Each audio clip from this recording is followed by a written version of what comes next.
Salut à tous, j'espère que vous allez bien. On se retrouve nous ce soir pour le débrief du match de l'OM. Donc Marseille se déplaçait pas très loin, c'était du côté de Nîmes.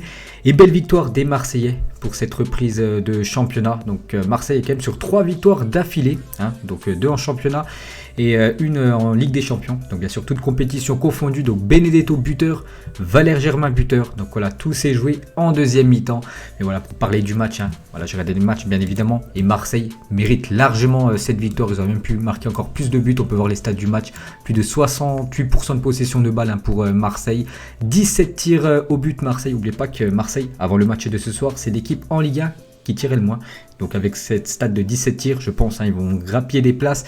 5 tirs cadrés, 0 tirs cadrés pour l'équipe de Nîmes. Bon voilà, tous les voyants sont au vert pour l'équipe de Marseille. Nîmes a pris un carton rouge dans le match. On peut voir aussi que Marseille a pris un carton rouge, mais bon, c'est André Villas-Boas, le coach. Donc voilà, victoire tranquille des Marseillais. On peut regarder aussi le classement, parce que c'est très important bien sûr.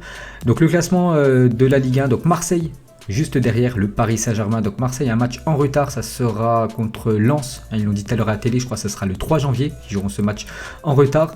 Donc Marseille est très bien placé les gars, deuxième quand même de Ligue 1, même si en Ligue des Champions c'est compliqué. Bon, on compte pas la dernière journée, mais voilà, ils sont quand même deuxième de Ligue 1, donc ils sont bien partis pour encore prétendre pouvoir se qualifier pour la future Ligue des Champions. Donc côté Nîmes, c'est pas ouf Nîmes, ça descend au classement. Je crois qu'ils avaient bien commencé le début de saison, mais là je crois qu'ils enchaînent les défaites. Mais on peut voir, voilà, sur les 5 derniers matchs, c'est quand même 4 défaites et enfin une victoire pour Nîmes, alors que Marseille les gars, sur les 5 derniers matchs, c'est quand même 5 victoires en Ligue 1. Bon, c'est vrai que j'ai dit 3 victoires d'affilée parce que j'avais compté bien sûr la Ligue des Champions, mais en Ligue 1 les gars ça cartonne, c'est 5 victoires d'affilée pour l'OM.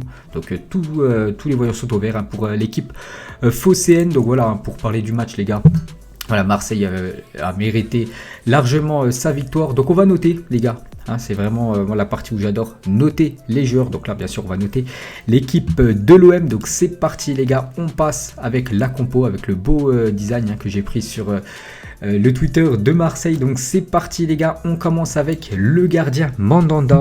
Donc je mets mes notes à chaque fois avant de commencer la vidéo. Donc Mandanda, j'ai dit aucun tir cadré pour l'équipe de Nîmes, donc c'est compliqué à lui donner une note. Il s'est fait peur en première mi-temps parce qu'il y a eu un coup franc d'un joueur de Nîmes sur la barre transversale. Il était battu sur ce coup franc, mais voilà, sinon il n'a rien d'autre à faire dans le match. Donc je vais lui mettre quand même une note de 7. Voilà, son équipe gagne. Il n'a pas pris de but, il a fait un clean sheet. Donc voilà, je vais lui mettre 7 bien sûr à Mandanda. Ensuite, on passe au défenseur gauche, Jordan Amavi. Donc lui aussi, je lui ai mis une note de 7. Donc il s'est rattrapé par rapport à sa première mi-temps qui a été plutôt moyenne. Il a fait quelques tacles un peu bizarres vraiment. Des fois il fait un petit peu n'importe quoi, Jordan Amavi, un petit peu mieux en deuxième mi-temps. Il a beaucoup plus débordé en deuxième mi-temps bien sûr sur son côté. Mais des fois il prend vraiment des sacrés risques avec des balles par exemple en plein dans l'axe. Je me souviens en deuxième mi-temps où Ripard récupère son ballon. Mais bon voilà, c'est encore un match quand même potable de sa part. Donc pour moi ça sera une note de 7 pour Jordan Amavi. Ensuite on passe à Caleta Sarr. Donc comme j'ai dit, il n'y a pas eu grand chose en face, enfin côté nîmois, il n'y a pas eu trop d'attaques. Donc voilà, la défense de Marseille, c'était plutôt un match plutôt tranquille. Bon, ça ne sera pas pareil mercredi du côté de Manchester City, mais ce soir ça a été vraiment tranquille. C'est vrai que l'équipe de Nîmes, très peu dangereuse offensivement. Donc Caleta Sarr, je lui ai mis une note de 6. Voilà, c'est un match satisfaisant. Donc il a fait son match les gars, sans plus, sans moins. Voilà, il a contrôlé, on peut dire, les attaquants nîmois. On passe à Alvaro González.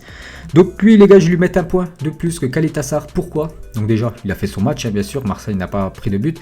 Mais c'est surtout lui qui fait l'ouverture pour le but de Dario Benedetto. Parce que voilà, jusqu'à la 55e minute, Marseille galérait. Voilà, c'est vrai qu'il dominait le match, beaucoup d'occasions.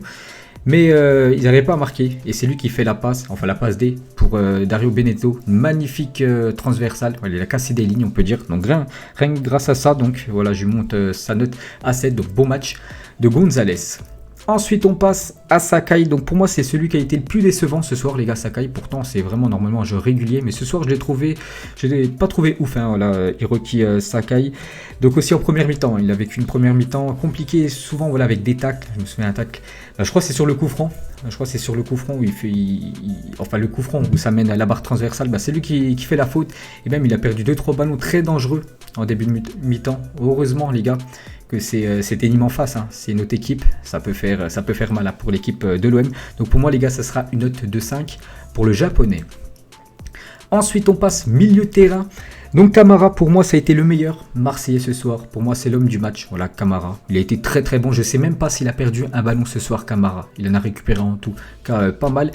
Il a fait des passes à l'avant, vraiment pour casser les lignes. Il a fait ce qu'on lui demande, les gars. Très bon match de Camara. Pour moi, c'est note de 8 ce soir. Hein. C'est vraiment celui qui m'a le plus bluffé ce soir. Ensuite, Valentin Rongier. Donc pour moi, les gars, ça sera une note de 6 pour Valentin Rongier, l'ancien joueur de Nantes. Donc un match satisfaisant. Bon, ça n'a pas été une énorme prestation de sa part. Donc non, il n'a pas été buteur Valentin Rongier.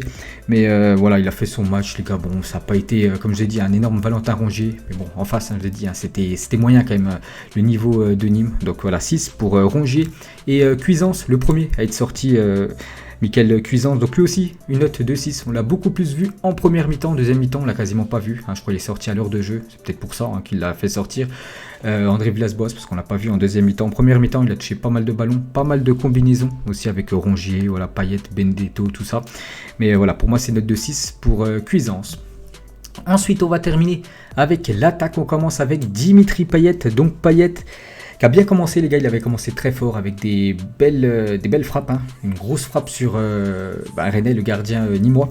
Et après, bon, il s'est un peu plus éteint, mais bon, il n'a pas non plus haussé énormément son niveau de jeu, hein, Dimitri Payet. Dangereux surtout sur les coups francs. Il a sorti un magnifique coup franc, les gars, ce soir, hein, posé sur la tête d'un joueur de l'Olympique de Marseille. Hein, c'est vraiment son point fort, les gars. Les centres. Sinon, voilà, concernant sa note, les gars, ça serait une note de 6. Match satisfaisant, hein, pour Dimitri Payet. Ensuite, on va passer à Benedetto, le buteur, hein, le premier buteur de l'équipe de Marseille. Donc avant son but, hein, c'était pas un grand Benedetto ce soir. Hein, il n'aurait pas marqué, les gars, il aurait une note de 4 ce soir. Il est buteur, voilà, c'est lui qui permet à Marseille, voilà, de casser le verrou nîmois et surtout d'ouvrir le score. Donc bien sûr, il a été décisif, donc bien sûr sa note up. Donc pour moi ça sera une note de 7, les gars, pour Dario Benedetto. Donc voilà, on retient surtout son but, hein, parce que dans le jeu ça a été une fois de plus compliqué, voilà, pour l'attaquant argentin.